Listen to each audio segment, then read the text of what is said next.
let's talk about how to use Pascal's triangle to figure out what those green coefficients are.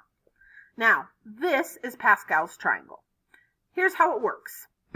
Pascal always starts with a first row of 1 and a second row of 1. You'll notice why it's called a triangle. Now, you'll also notice that the outer rows are always 1s, and that is always true. To get the next number here, what we do is we add the 2 above it to get 2. So this one we would add 1 plus 2 to get 3, 2 plus 1 to get 3. To get the next row, we do 1 plus 3 to get 4, 3 plus 3 to get 6, and 3 plus 1 to get 4. And here 1 plus 4 to get 5, 4 plus 6 to get 10, 6 plus 4 to get 10, 4 plus 1 to get 5. So hopefully now that you've seen that pattern, you could pretty quickly do the next row. We have 1s on the outside.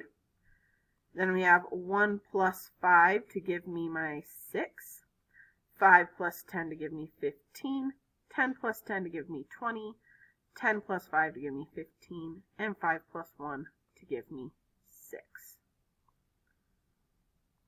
And that's how Pascal's triangle works.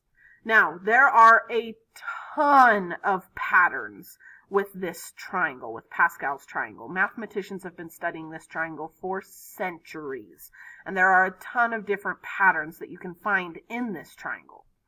However, for today's lesson, we're going to focus on one pattern, and that is that the rows of numbers match the coefficients we had up here. So first I had a 1. There's my 1. Then I had a 1, 1. There's my 1, 1. Then I had a 1, 2, 1. There's my 1, 2, 1. Then I had a 1, 3, 3, 1. There's my 1, 3, 3, 1. So these rows match the coefficients for the multiplying. So this first row is a plus b to the 0. These are the coefficients when it's to the first power. These are the coefficients when it's squared. That one's the coefficients when it's cubed, to the 4th, to the 5th, and so on. Oops, that should be a B. And you'll notice one of the primary ways to know which coefficients we're using is that your exponent should match the second number in the row.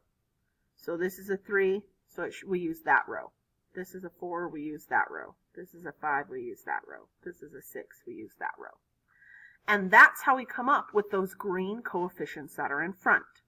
So now that we know Pascal's triangle, let's apply this to solve some problems. So this is to the 4th power. First thing we're going to do then is use Pascal's triangle, go to the 4th row, and pull the numbers from it. So the row that has a 4 in it, that's going to be this row, because it's to the 4th power. So I got a 1, 4, 6, 4, 1. Those are my numbers. So I have 1, 4, 6, 4, 1. Those are going to be my coefficients from Pascal's triangle. Now, the next part of this is we know that this is going to be to the 4th, this is going to be to the 0. And then this first one decreases by 1 power, and the second one increases by 1 power. So this one's going to be cubed to the 1st, squared, squared, 1st, cubed, and 0, 4th. And we can fill these in. The first parentheses is my first number, my 2x. So I'm going to put 2x in all of the first ones. And my second parentheses is my second number, the negative 3.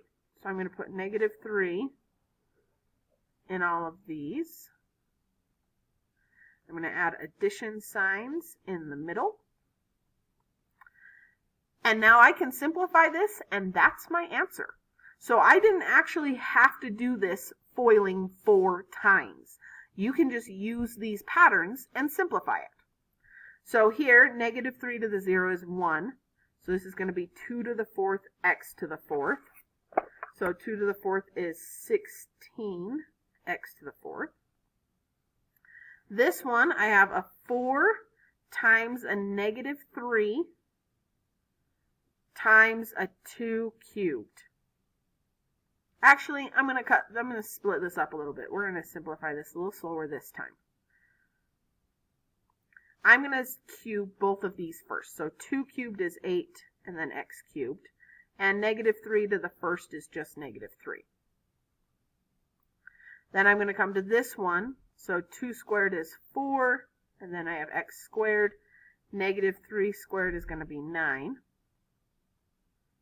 So you'll see I'm simplifying these in pieces. It just makes it a little easier to make sure I don't make any little mistakes. So 2x to the first is 2x.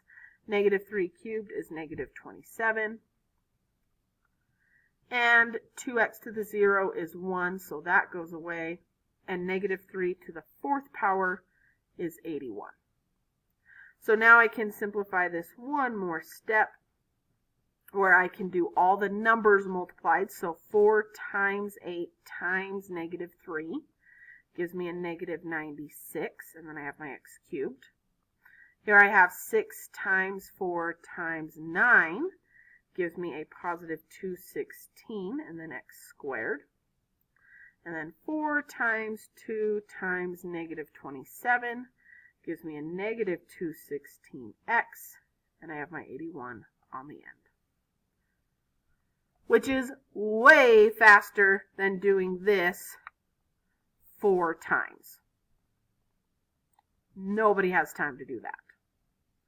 So this is the power of binomial expansion. So step 1, you pull your coefficients from whatever row you need it. That's your first step. Step 1, pull your coefficients. Step 2, fill in your parentheses with the powers that are descending and ascending in the right order. And then step 4, or sorry, I think I'm on 3, I lost count, hello. Fill in the parentheses with what's in there. And then simplify. That's it. So, understanding that, I would like you to pause the video and try this one.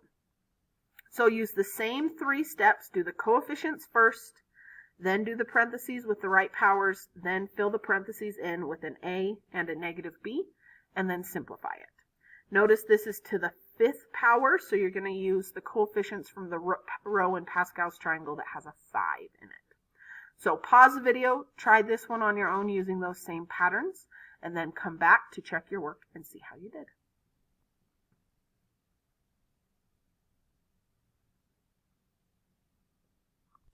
Let's check your work. This is what I got for my final answer. You can check that against mine. If that's not what you got, pause the video now to go back and check where you went wrong so you can fix it and not make that mistake in the future. Let's try one last problem before we move on to the next video. A plus b to the 6th. So you're going to use the row of Pascal's triangle that has a 6 in it, and you're going to use a and b for your insides. So pause the video, try this one out on your own, and then come back to check your work.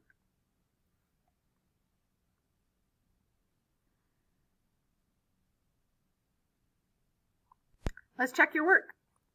This is what I got. You can check that against what you got. If you got anything wrong, pause the video now to figure out where you went wrong. And that is essentially binomial expansion. That's our lesson today. Now, in the next video, we're going to talk about how there is actually a way to get these green coefficients faster than just memorizing Pascal's triangle. There's a little computation where your calculator will give them to you. So that is what we're going to focus on for the rest of this lesson. We're going to focus in on these green coefficients and talk about how to find these green coefficients in a different way instead of just pulling the row from Pascal's triangle. I'll see you there for the next video.